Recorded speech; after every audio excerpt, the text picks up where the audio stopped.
Hey Nikki, I'm here to discuss about my trilogy assignment, where I went, and what movies I watched.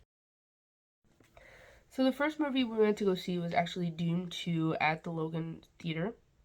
And I went to go see it with my good friend of mine because I invited her. And originally we were supposed to watch Dune 1, but on the website it just said Dune, so we didn't know if it was part 1 or part 2. So we assumed that it was just going to be part 1 until we arrived there and they were like, yeah, Dune 2 is going to be on in a couple of minutes. So we were just sitting there like, oh, well, okay. We'll see how that goes. So the person that directed the movie, his name is Denis Villeneuve, and of course he directed Dune Part 1, Dune Part 2, and he also directed another movie called Blade Runner. He also directed other movies as well. So the summary about the movie was about Paul Atreides, who is the main character, and Timothy Chalamet plays him. And he enters into this world, which is called Arrakis, and this world is just like covered in sand. It's like pretty much like a desert, and they're living like with these huge worms. And there's also people that live in there too. And um, was it Atreides and his mother was also pregnant with a his sister. They pretty much like try to navigate the world, and they try to navigate through the people, and the people kind of treat him as like a messiah. And we also have another character. Her name is Chani, and that's Zendaya plays her. So we're entering into this movie like Paul Atreides, or I'll just call him Paul.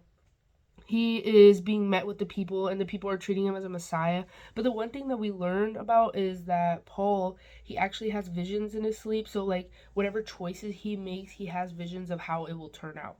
And because of that, I the movie portrays really well. Like even though if you didn't see Doom Part 1, they portray really well like what happens. And they put that in Doom Part 2. So my friend and I were slowly getting an understanding of what the story was, while Paul is over here trying to win the people into believing him, so that way he could lead the people into war, because he wants to go war against this group of people who I believe murdered his father, is what they portrayed in the movie. And so we have Chani, who didn't agree, and she's like helping him out, and she helps Paul, and they become love interests. And Paul has to deal with his mom because his mom drank like some like worm fluid. Apparently it gives him like a power. And because his mom drank that, and they didn't, the people actually gave that to him as like it kind of seemed like a ritual type thing, because it's like very powerful, and it gives the person like the ability to see the future and read minds and all that stuff. So because they didn't realize that his mom was pregnant, I believe his sister also gained the ability of the power as well. So throughout the movie it was kind of like interesting to see how his mom is trying, who is all knowing now apparently, is trying to take over the people, and trying to use Paul to take over the people. But Paul doesn't want to be that way because he's in love with Chani, and that's Chani's people. So he doesn't want to like lead them to destruction. And then throughout the movie it's like war's happening, and he's fighting. And then Paul soon finds out like that he's related to a certain bloodline that he's up against. And it was very interesting. Definitely the movie was about like a hero's journey. Definitely gave that. It gave like pretty much Star Wars. um we have the story of Paul, and how he meets his love interest, and how he's going through situations and struggles, and he's trying to make decisions on his own, and he already has like a path built out for him because he's considered like the messiah or the prophet of the people, and because he has that certain power. um and near the end, he eventually, because he has a certain power, he eventually drinks the same worm liquid that his mom drank, that made her all knowing, and it made him like really powerful. So yeah, it's definitely like a hero's journey type. And I actually saw this movie at the Logan Theater. And when my friend and I entered, on the outside it actually seemed run down, so we were like, is this place even open? But when we walked up to it, we saw like this cool box where it was like, oh, you could purchase your tickets here, but there was nobody there, so we just opened the door, kind of like looking at each other like, what's going on? But once we opened the door, it was really nice inside. It was just like fresh, like red carpet. Off to the side you get like a bar, and you get like the cash register, and it was like a very chill spot. And I was like, oh my gosh, like the inside is completely different from the outside. So we thought it was run down, but actually on the inside it was really nice. As I previously mentioned before, the theater that we went to go see it in was the Logan Theater, and we got there through my friend. She, because I invited her, like we decided to get together and drive there. And once we arrived there, we went inside the theater, and the audience was like, to answer the question of what the audience was like. The audience was like, there was literally no kids, which I appreciate that, but it's definitely like a bunch of young adults, middle aged people, because there's like a bar. Obviously, they can't have kids. Um, the audience in the movie theater, yeah, it was just pretty much like young adults and older people. So definitely the vibe of the theater was pretty chill. Like when we walked in, it was the room was very narrow. Like there was only like two rows of seats. I definitely thought it was like completely red, and it was nicely lit, but they have like, you know, the old school lights, and the screen was like completely orange, and I thought it was very like, I don't know, I like the small space. I like the small space where, you know, it doesn't feel too spread out, so it's not like as awkward. But yeah. So watching the movie Dune 2 in this theater, I actually thought like it was gonna be a little rundown. I don't know, that's what I think of like old school theaters. Like I would think that they would use like an actual machine that's like, you know, maybe I'm watching it in black and white. I don't know, you never know. But it was actually, it felt like any other theater. Like the quality was great. The sound quality was awesome. I actually thought it wasn't gonna be as great because of like how old it is, but yeah, it felt like I was in an actual like AMC theater. It felt nice. Watching the movie, I had no problems. But yeah. So this part, how did the movie make me feel? The movie made me feel very interesting. Like it was interesting. It made me feel weirded out, and it also made me feel confused. There was a lot of scenes there where I was like, "What in the world is going on?" Not because like I didn't see Dune 1, but it was like we would get to the main part of the story with Paul Atreides, and then all of a sudden it cuts right off, and then you get this like black and white scene, which is something that we discussed, like we went over in class, which was very interesting to me. But you get this like black and white scene of like characters that are completely different, and that's what made me confused because I was like, wait, so why are we paying attention to this and not to the main story? Like they gave us like a completely different story and completely different characters of like what is going on the other side, and it was going on for a while. It definitely, this movie made me feel very tired. Like I did not realize that this movie was long. I kept looking at my phone because I was like, oh my gosh, like it feels like I've been sitting here for 5 hours.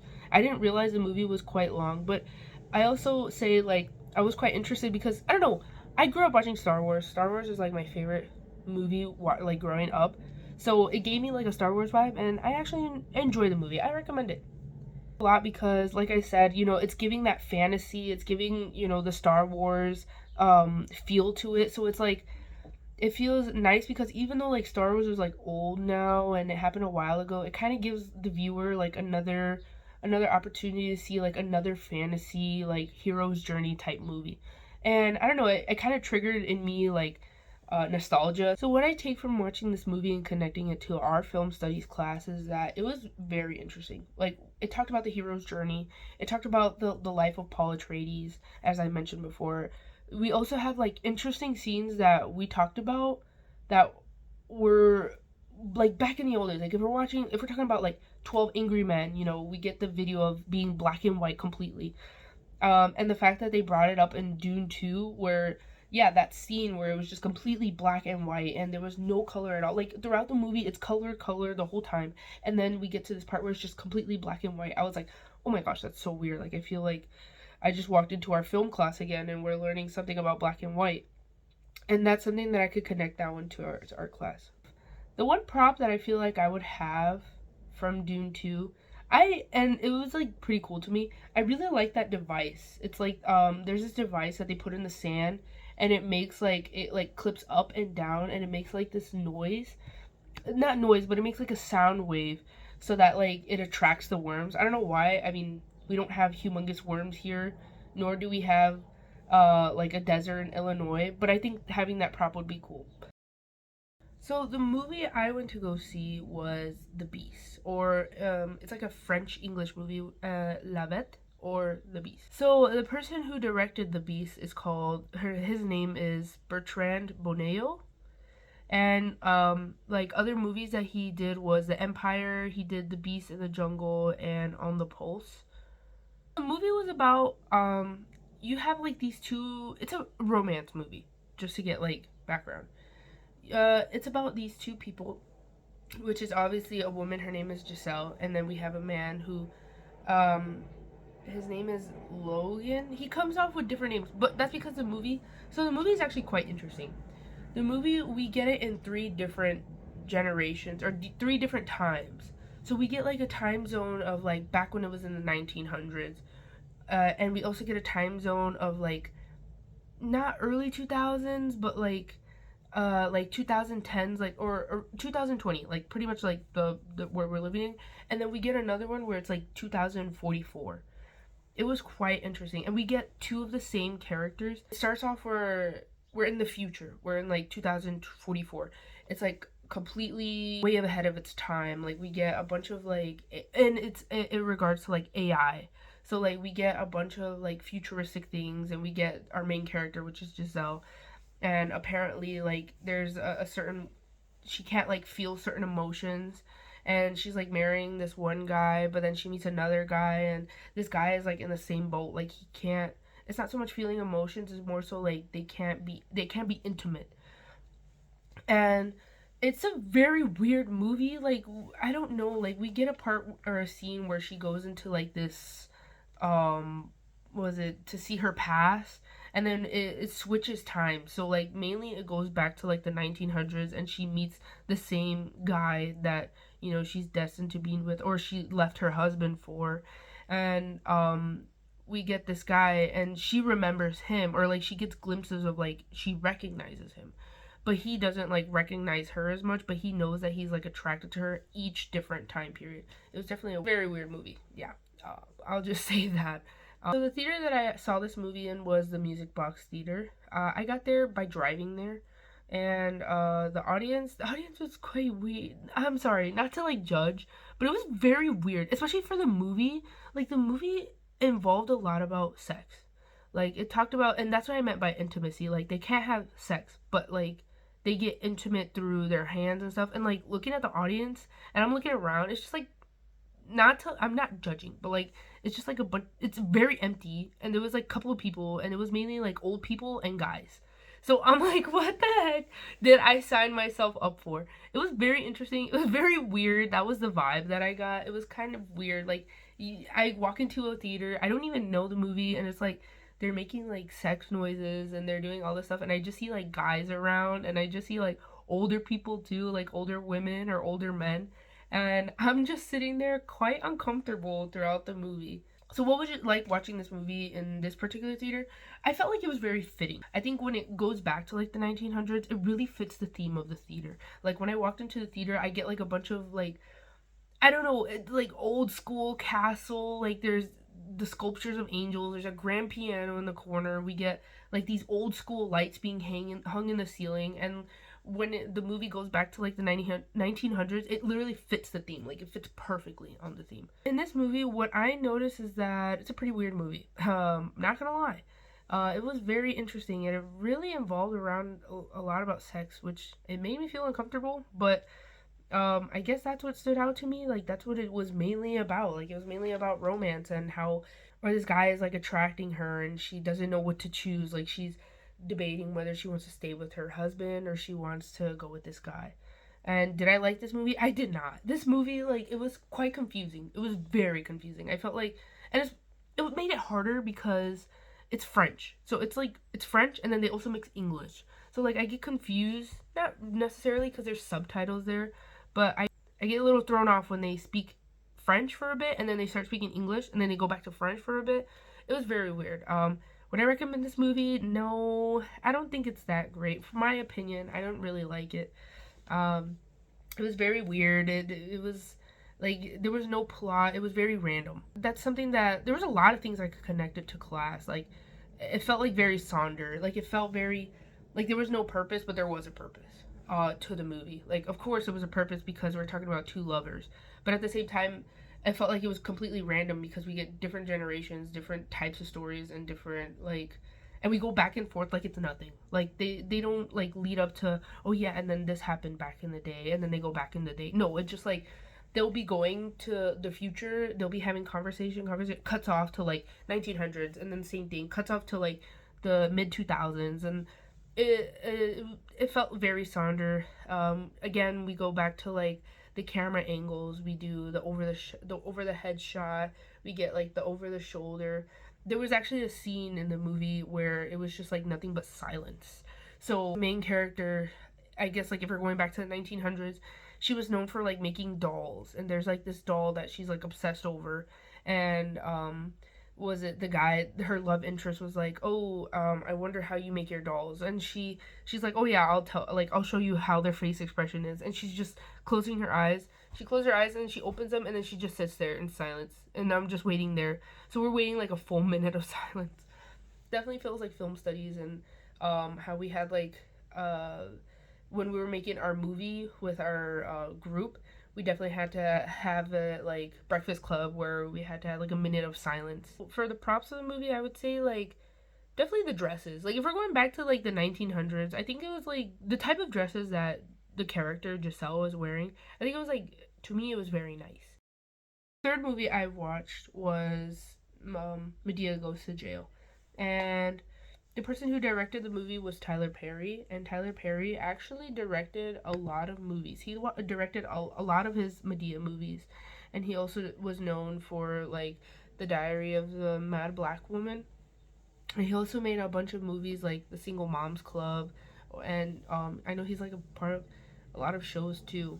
But for the Medea movie, the movie was about the main character, who is Medea, and Tyler Perry plays her as the character. It's quite a comedy. It's definitely like Medea, who's known to be like a troublemaker. Doesn't care what anybody thinks. Doesn't care about what the law thinks.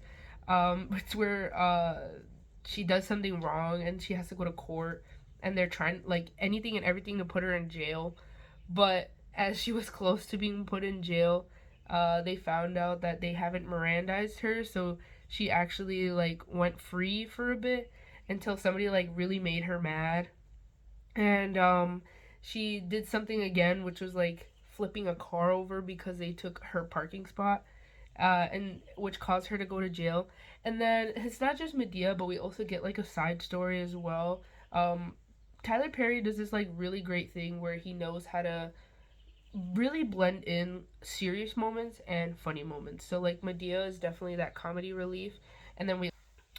So another part of the story from Medea is that we get like this serious scene where obviously Medea's in court, and we get like a bunch of lawyers involved, and there's this one particular lawyer. His name is Josh or Joshua, and he's just living the life as a lawyer, getting married to like another like his wife or his fiance, um who is also a lawyer, like working in the same company and stuff, until in the court system, because they had to run other trials, he was working on a case, and he found out that there's this one girl who's actually like a prostitute, and she's getting charged for prostitution and all that stuff. And then he finds out like it was an old friend of his. So it goes about like him trying to help his friend, and her name is Candy, and she's like, she's living on the streets, and she's a prostitute, and we get like this like background story of how she was like, she's very much an intellect, and she's very smart, and you know it leaves the viewer and the characters wondering like how does she lead to a path of like prostitution. So it goes about like her story journey, and was it like Josh's fiance is like feeling jealous and mad that he's helping a friend out and she's not understanding, and it like leads her to like mess the case of his friend, and which leads Candy into jail. So now we have like Medea and Candy in jail, and Josh is like trying anything and everything to like help his friend out, and meanwhile not realizing that his fiance was the one that put her to jail. And so yeah, we get a lot of character development from Medea, and we get a huge amount of character development from Candy, which is our main character. It goes through like her journey of how like she was like raped when she was in college, and we get like a behind the scene, not behind the scene, but we get like a backstory of what happened, like why Joshua is so like intent with helping her which is like, going back into college where he was like in the football team and he didn't know that his friend was getting raped, and he felt like it was his fault, so he felt like he was in debt to her. And but yeah, it just showed like backstory of where he actually falls in love with Candy, and Candy like learns to fix herself and she forgives him in the end. And then we get that comedy relief from Medea, who also helps out the girls too by like, even though she's like funny, she also gives like life advice. So that's definitely like what the movie's about. So I actually watched this movie in Hulu and I was at home. So I watched it at home, surroundings. Like I watched it in my living room. So it was definitely like I picked a quiet time because my siblings were at school. So it was definitely a quiet time. Like I was just sitting there and just eating my food while watching a movie. Shit in my living room. So we had like a not a platform screen TV, but we had like a pretty big TV. Obviously, it's not like music like theater big, but yeah, it fits the wall. So it was a pretty big screen. So while I was watching this movie, having Hulu and all, and still having ads, um, I was actually kind of like going back and forth with being on my phone, then being intrigued, and then eating.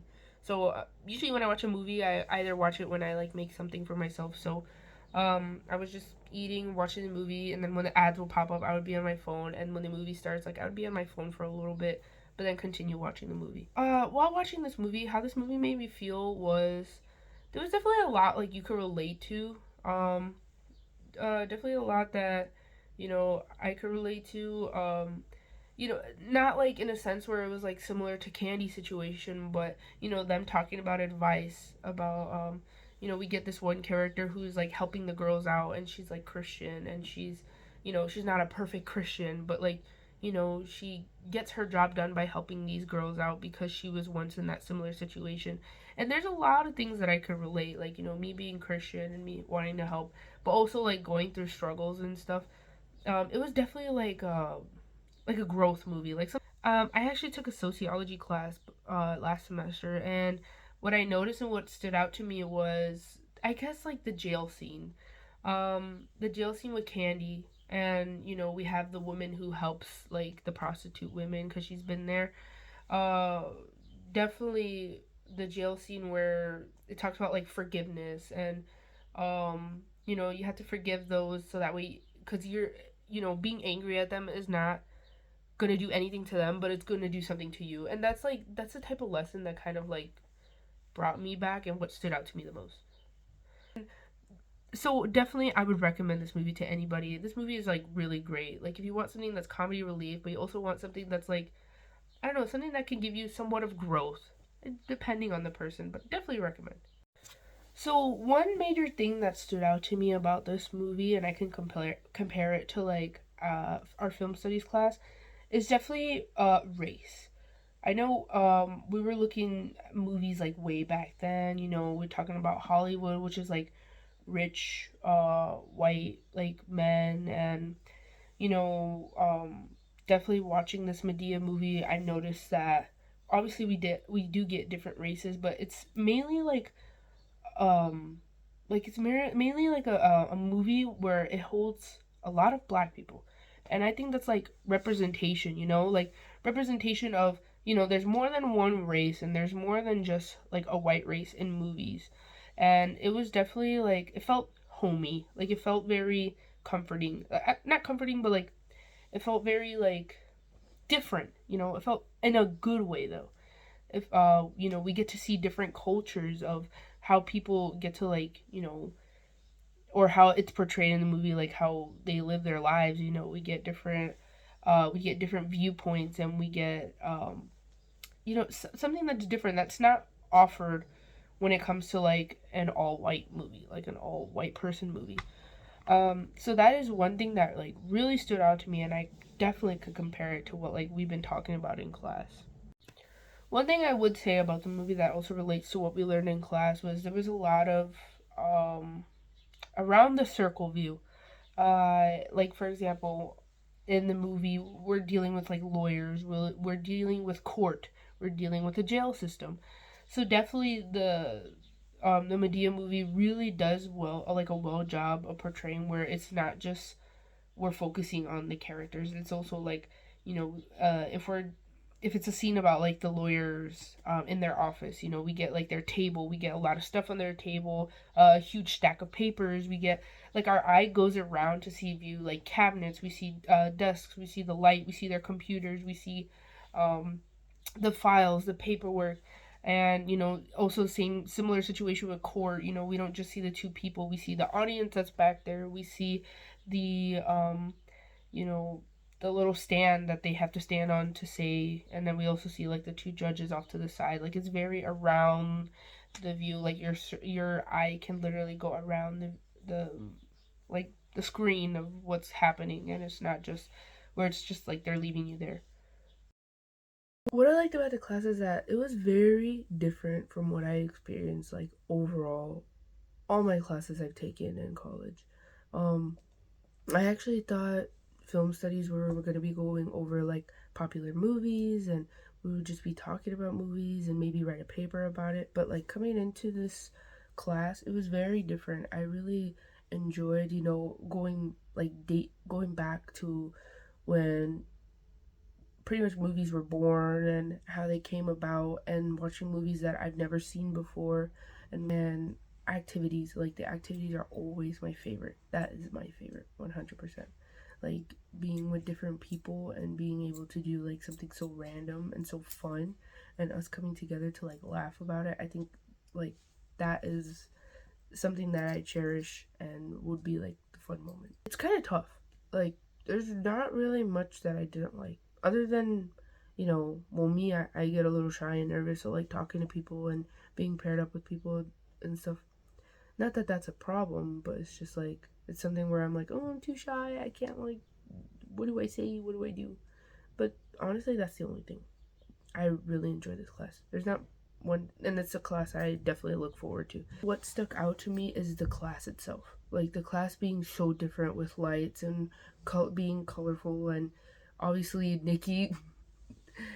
Nikki stuck out to me the most because I don't know. She's like the type of teacher that I've never experienced. She's always like so wild, and I love her outfits and I love her look and I love the way she teaches, and I love her format of teaching. That is definitely another thing that stuck out to me. Also, you know, her having no filter and being honest. Like I don't really see teachers like that, and I would say throughout the class that's what stuck out to me. And I always tell my parents, I'm like, oh my gosh, like Nikki, great. I never met a teacher like that. And no, I really appreciate it. One thing I learned that quite surprised me was that, you know, a lot of movies in today's time, or a lot of TV shows in today's time, would kind of copy or like gain inspiration from movies back then. And I mean, that's something that I've always known because it's like kind of like music, but I never realized that they would date it back to, the Joan of Arc. And we get to a scene of, I believe it was Game of Thrones, where they literally copy the same scene of when she had to change and she was shaved and all that stuff. And I was like, oh my gosh, like this is exactly the same. And a bunch of movies nowadays are gaining inspiration, from back then movies, and redoing it but putting their own twist into it. That's something that I've learned, and I definitely would love to like learn old movies and today's movies. I know we went through some movies that were like not too long ago, that weren't made too long ago, in like mid 2000s, and um but I would definitely would have liked to learn, um, movies back then and movies today, like a versus type, like movies back then versus movies today. We can like pick out differences, and I think if I were to make any changes, which is not much about this class, maybe links to how to edit. That was one of the things that were quite challenging because I remember every time when we would do activities, each and every one of us would go up to each other and be like, hey, do you know how to edit? Hey, like, hey, do you know how to add this? Or hey, do you know how to add like a black screen? Do you know how to add music that we want to add? Maybe helpful like YouTube films would help edit our videos. Alrighty, I finished. Well, bye.